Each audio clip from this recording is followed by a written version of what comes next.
প্রিয় দেশবাসী, আসসালামু আলাইকুম। চৌমনি বাজারে উঠেছে মৌসুমের প্রথম লিচু। ব্যবসায়ীদের মুখ থেকে শুনুন তাদের অভিজ্ঞতা। আমাদের এই চৌমনি বাজার দীর্ঘদিন যাবৎ প্রতিদিন সকালবেলা লেচুর মেলা জমে। এখানে বিভিন্ন এলাকা থেকে পাইকার এবং খুচরা কাস্টমার অনেকে আসে।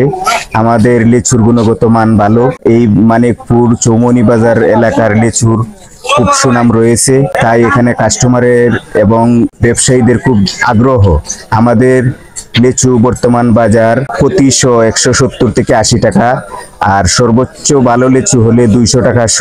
এই লিচুর জন্য বিভিন্ন প্রান্ত থেকে কাস্টমার, পাইকার এবং খুচরা কাস্টমার অনেকে আসে। তো আমাদের এই লিচুর গুণগত মান ধরে রাখতে এই বাজারের উন্নতির জন্য আমাদের একটু যোগাযোগ ব্যবস্থার অবনতি।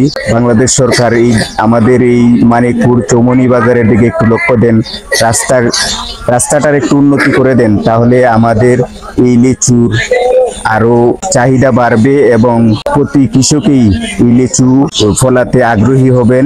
তাই আমাদের অনুরোধ, এই আমাদের সরকার যেন এই আমাদের চৌমনি বাজারের যোগাযোগ ব্যবস্থাটার সুব্যবস্থা করে দেন এবং মানুষের যাতায়াতের যাতে সুবিধা হয়, তাহলে আমাদের অত্র এলাকার লিচুর কৃষকগণ স্বাবলম্বী হবেন।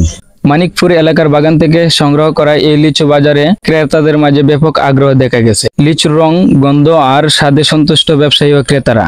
সাতক থানার নড়াই ইউনিয়নের প্রাণকেন্দ্র এই বাজার মানিকপুর এলাকার বিখ্যাত বাগান থেকে সংগৃহীত টাটকা লিচু ব্যাপক চঞ্চল। ক্রেতাদের মধ্যে দেখা গেছে বীর আর উৎসাহ। লিচুর টানিয়ে যেন সকালের বাজার হয়ে উঠেছে প্রাণবন্ত এক উৎসব মুখর পরিবেশ। পেজটিকে ফলো করে পাশে থাকুন আরো নতুন নতুন ভিডিও পেতে। সবাইকে ধন্যবাদ।